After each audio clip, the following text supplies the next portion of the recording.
Hello दोस्तों, आप सबको दिखा सकते हैं कि हम लोग जा रहे हैं टूर पे घूमने के लिए।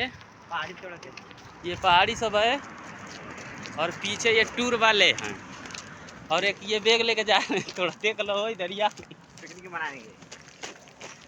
आगे से कान धर रहे हैं यार, इतना धूप है क्या बताएं। तेल निकल गया, सारा तेल बाहर निकल रहा है। इधर सब कितना पहाड़ी ऊंचा ऊंचा, इसी पे चढ़ना है ऊपर। इसी पे एक मंदिर है, वहीं पे जाना है, वहीं पे ऊपर।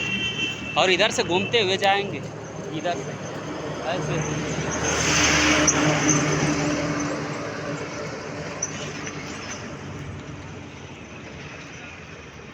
ए विनोद भैया देखो, ओए मैं एक तक दो।